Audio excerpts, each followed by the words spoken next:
So digging into these jobs numbers a bit further, what is the picture you're seeing across the country as we see, some jobs coming back, but not necessarily new jobs, perhaps just jobs that had already been lost?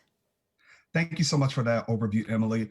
From my perspective, I foresee a continued decrease, which is a positive of the unemployment rate. Being down 2.2%, I think we have to view optimistically. I'm an internal optimist, so I do view that as a positive. Granted, we're still 11.1% above the pre-pandemic numbers for all-time low. So we have a lot of work to do. A lot of companies are continuing to hire. People that I know in my personal network who were unemployed in March have now started to get roles, and I foresee the next quarter that continuing to decrease.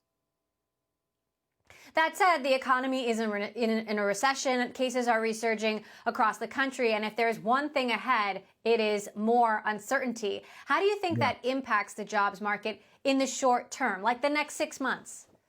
I would say in the next 6 months, it is on the companies to be flexible in the way that we go about recruitment and hiring, thinking about location strategies and the need to be in specific places around the US. I think that level of flexibility and honestly changing what to some degree has been very core to how businesses have operated to this point, shifting that strategy up front, and then thinking about whether we need to increase numbers of contractors and or full-time, and just being very strategic about our hiring plan over the next 6 months. And again, we could continue to attack that number. I wonder what this means for contractors right now. They seem to be feeling the uncertainty the most. Well, I wouldn't say that, Emily. I would say contractors and or full-time employees. If you look at, what happened in March, there was a number of talented individuals that lost their jobs who were full-time, who thought they had 4 to 5 years of security in a role. So I think that, across the board, it's a very uncertain time. And whether that is contractor or full-time employees, everybody's doing the best that they can to attract and retain the talent that we do have. Meantime, I know you've really focused on diversity in a number of the roles that you've had, and I'm curious how you think diversity will be impacted at this time. On the one hand, you've got companies just trying to stay afloat. Are they thinking about the representation in their workforce? But on the other hand, you've got momentum behind the Black Lives Matter movement and new commitments from CEOs to do better.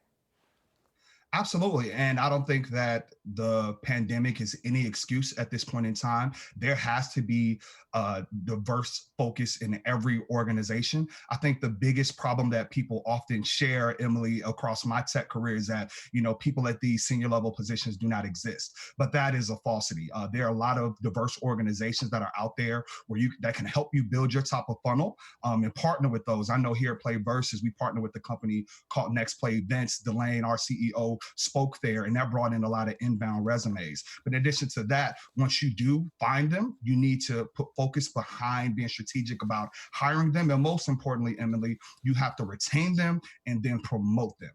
That's the full cycle way. Candidate identification, retention, and then promotion. Meantime, I know this has been hard on everyone, but it's been really hard on working parents. And as you have these resurgences across the country, it seems like there's a push for schools to reopen, but we don't know if they really will. That puts an additional burden on working parents, especially going into the fall. How are you handling that with your working parent employees internally?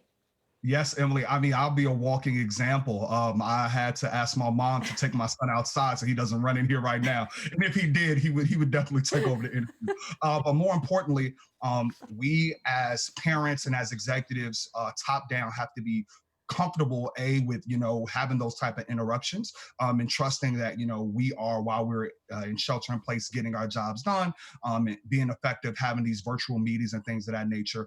So I think just long term, our shift in the way that we operated prior to COVID and the way that we're going to go back post is going to change tremendously. There still needs to be a work-life balance, even though we're at home all day, and the focus still on family. Like, I get to spend time with my son, after work hours, and if he comes in and interrupts a meeting, for myself at a director level, it gives people comfort who are, more in the mid-level that, if that does happen, it's not reflected poorly on them. And I think that is a company culture that we have here at PlayVS's, and every other company should have as well.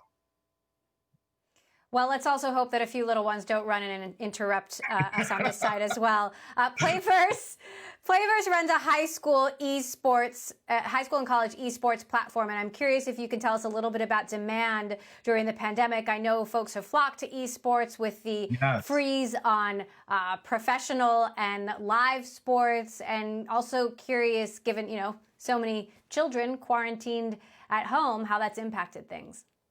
Yeah, so we are, again, people are at home, people are able to play. We're gearing up for fall 2020 season. And we also are allowing for people to be able to play from home. So please go to PlayVS's.com, see some of the very cool things that we're doing right now.